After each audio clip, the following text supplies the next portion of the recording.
6 inches off this other side. Normal box fans end here and are just have like controls on the top, but no, they decided to put all these controls on the side, which I think is pretty cool. I've known about these things for a long time, and I never really thought I would ever see one because they didn't seem to be the most common. I always thought they were pretty cool, but I never really thought I would own one until this one popped up, and it was for the right price. So a while back I found a a GE 5-blade, plastic, 5-wing plastic blade box fan on Letgo of all places. The guy had it up for 15 bucks. And I kind of stared at it for a really long time because I do like the look of those fans. There's something about them, I like them. I've never had great luck with GE box fans in the past, but I like the look of it, so I kind of pinned the tab on my computer. The problem was it was in Lindenhurst, which is kind of decently far away from me, and I didn't think at the time I would ever convince my mom to let me go get that. Well, today I decided to just check and see if it was still available, and when I was looking at that listing, I noticed that it had been updated a couple days before, and now this thing was part of the same listing. So then I said, oh crap, now I have to go get it. So I messaged the guy and I said, how much for both? Or is it 15 each or 15 for both, or what's the deal? And he said, well, I was thinking 15 each, but if you want both, I'll cut you a deal. So anyways, I ended up coming home today with 2 more box fans. That GE, which you guys may or may not have already seen a video on. If not, it's coming. And this one for 20 bucks. So that's 10 bucks a pop, which even if these are both junk, that's 20 bucks. So I'm willing to take the risk for 10 bucks a pop. Plus this fan is pretty freaking cool. So anyways, in this video I figured I'd just do one of my time-lapse restoration videos, which I'm not entirely sure how far I'm going to go with this one. I don't know whether I'm going to get into like repainting it or anything like that. I might do that in the GE one, but I'm not entirely sure yet. I'm going to just figure it out as we go. Anyways, I'm going to pop you guys off the tripod and we'll take a closer look. Alright, sorry for the background noise and the mess. I'm down in the shop here, and this place doesn't usually stay clean because my dad doesn't always have a lot of time to clean it up, so you end up with stuff like that. But anyways, that's besides the point. Just figured I'd give you guys a little closer up look at this thing before I go ahead and restore it. Handle's not broken. It's supposed to pop up and down like this, but originally they were like rubber pieces here, I think. So I might just get some pieces of rubber that hold it up like that all the time. But yeah, I love that Ultra 20 look. I think this fan is probably dating back to the mid to late 50s. I don't think it's quite an early 60s model yet, but I could be wrong. It's actually a very low profile fan. It's really thin, but it's just super wide. So I guess it's a trade-off. So it's a 3-speed. It's got the safety eye, which is basically just a pilot light, which is pretty cool. I don't know what's safe about it other, I guess, than to tell you it. Oh, you know what? Maybe it stays on when the thermostat is off, so it'll let you know the fan still got power. Speaking of the thermostat, there's the thermostat. And down here is the reverse control, because this thing, it's big enough and heavy enough that I could see why you'd put it in front of a window and not want to spin it around. This switch is actually frozen up right now, so that's another thing we'll have to take a look at. Paint's in okay shape considering the age. Some of this might clean up. The grills are very dirty, and those I may or may not repaint. I'll have to see. I don't know if I'm going to get into repainting the whole cabinet. I'm going to just try and clean it up.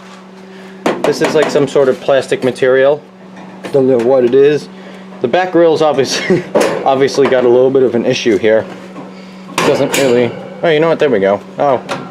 One of these clips is a little bent, I think. That's got to come up a little more. Big old motor. I think it's a Fasco, if I'm not mistaken, but I'm really not sure. And I'm also not sure whether it's shaded pull or PSC, but I guess we'll find out. And you can see it's just kind of dirty and grimy, but it does work. I think this may be the original cord, and it's nice and long too. But go ahead and plug her up. It does run. It needs some help though. So if I can find the outlet back here. There we go. Let's start off on high. You can see the safety eye works.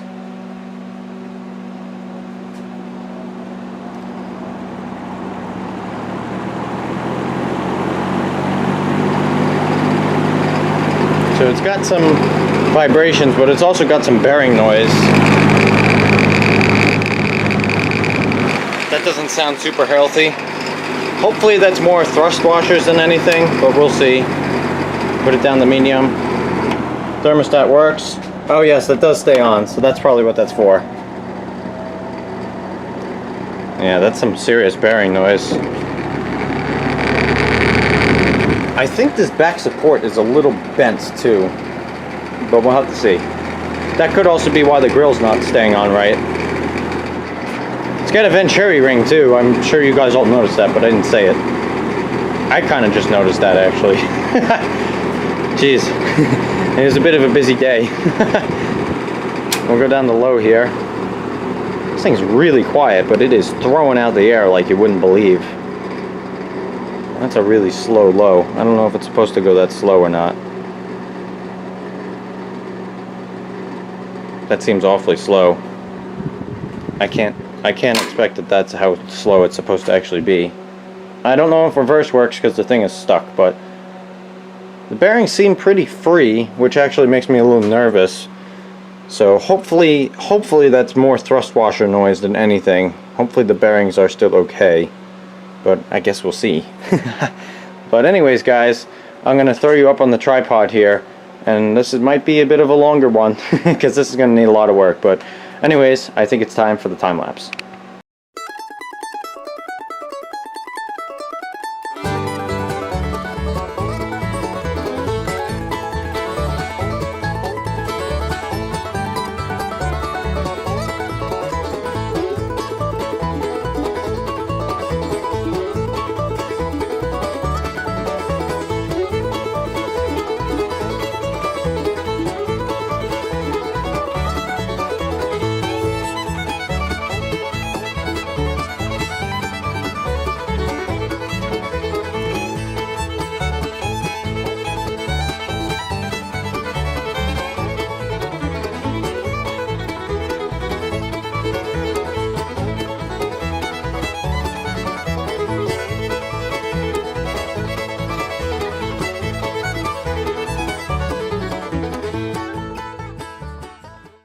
Alright, so it's that time of the video, folks.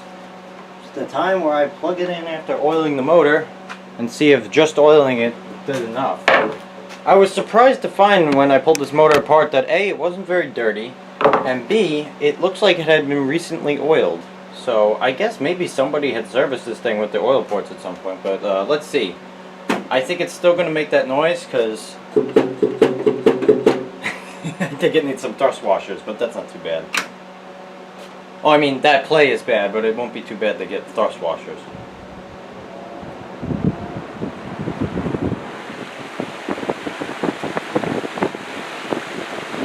Oh man, even without them, it's so much quieter. Wow. So, just oiling it made all the difference there. Cool. It's quiet, but man, does it throw a lot of air.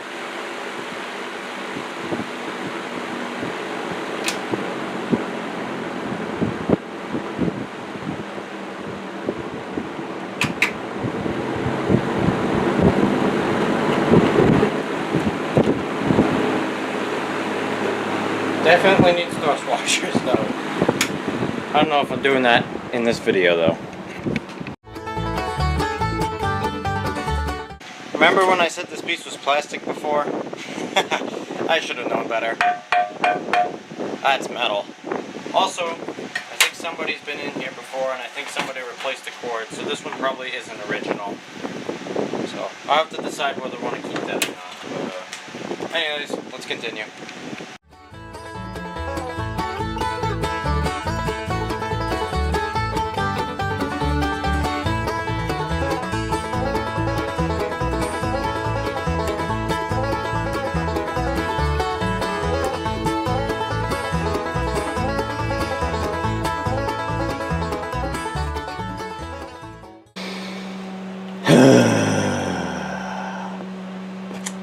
Oh, I just broke it.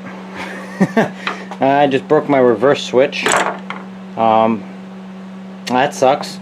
I did something I never should have done. I knew I shouldn't have either. I pulled the switch apart. That's a big no-no. I don't know what I was thinking. But yeah, I broke it. This little tab broke off of here. And that's not going to work anymore. So, that sucks. I'm going to have to think about what I want to do there. I mean, I can replace it with a toggle switch, but I was preferring not to do that, but I guess I don't have a whole ton of choices, do I? I can see if I can find a new rotary switch. That would be cool, actually. Just find a new rotary switch to put in there. But yeah, I'm not super happy right now. But I did just test it, and reverse does work. So that's good. The other thing is that I didn't notice until now, or before, during the time lapse at least. This thing's actually got a speed coil in it, and that's how it determines the speeds. So I'm praying that that is good, because if that isn't good, then we're going to be stuck with a high speed only. Well, actually no, that's not true, because it's got individual windings, so if one of the speeds go out, then well, we're kind of screwed. I guess we'll just deal with it. But yeah, so I guess that's it for tonight, for me at least. For you guys, it'll be about a split second before I get back, but I'm going to have to run down to the hardware store to grab some thrust washers anyways, because this thing, I know I mentioned it before, but definitely needs it. So while I'm there, I'll look around and see what they have for switches. But yeah, oops, oh well, what are you going to do? But I think that's it for tonight, so I'll see you guys back in a second. Alright guys, so it's the next day now. I just got back from the hardware store, and I got a new switch for the reverse. Fixed my stupid mistake, and I got some fiber washers. So, let's continue on.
Alright guys, she's done.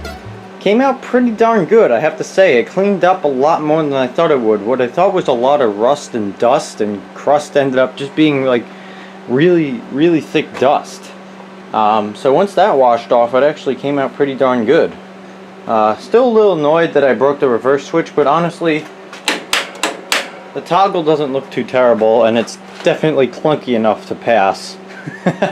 But I did end up putting the thrust washers in. That made a world of difference. The bearings in this thing are actually really good. Initially I thought they were really sloppy, but they're actually perfect, and this thing runs great.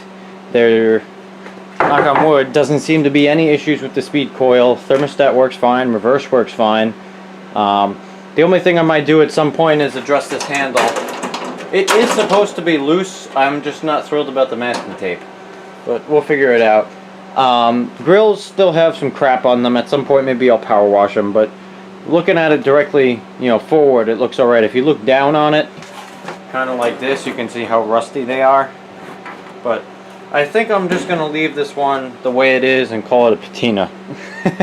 But anyways, go ahead and do the final test here. Actually, you know what? Let me turn off this cooling fan back here. I don't know how much of a difference that made with the computers I have going back here. I might have to do a video of this at one point. I have a whole folding at home rig. Anyways, let's start out on out so it doesn't give you guys a ton of wind noise, and high speed. I'll get a startup sound in a second.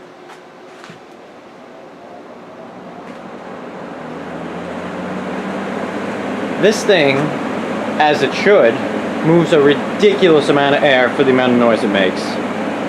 And it would be even quieter if I put a little like felt pad on the back of the motor so that the grill doesn't vibrate, because it does vibrate a little bit. Go down the medium. You can see the safety eye is working. If I turn it off here, that stays on. That's what that's for. It lets you know that the fan is still, you know, like turned on even if the thermostat kicks it off. Let me get back up to speed here. Go down to low. And surprisingly, unlike a lot of box fans from this era and just in general, this thing moves just about the same amount of air and makes just about the same amount of noise regardless of which direction you have it in. But I'm going to kick it back up to high and we'll do a spin down here. These bearings are actually in really good shape. And this thing has a nice low. It is super quiet, yet it will throw you across the room with all the wind it's moving. But the bearings are actually in really good shape, and the big metal blade helps. Might have to do a spin down contest between this and my freshened air. See which one works better. Interestingly, this has the same, like, smaller shaft as the freshened air. I've recently learned that they're both Fasco motors, so maybe that has to do with it, but it's interesting. Like, if I want to, I can put a blade from like a modern Lasco on, which I may just have to do in a minute here. Alright, let's do intake. Prepare for wind noise. Gonna go through the 3 speeds, and we'll do a startup sound. So here's high.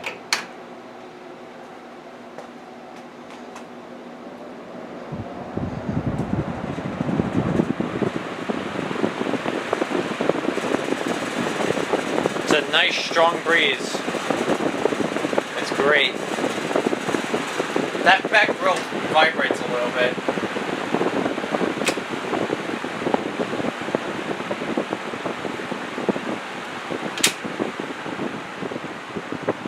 Check out this nice low it's got.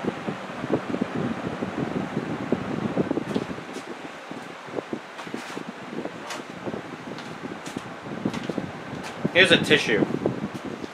See just how much air it's moving just from that. I think the patented Jordan U toilet paper tester works better, but this is what I have down here. It's got a nice powerful low. So let's get a startup sound, and then maybe I'll do that blade swap just for fun. Alright, so I got the camera as close to the motor as I can, so let's start it up on high here.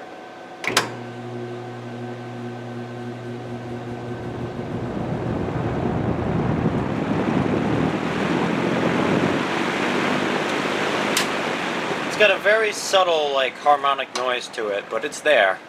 So I'm gonna let this thing spin down and we'll start it up on low. Alright, here we go on low. You got a little extra hum from the speed coil.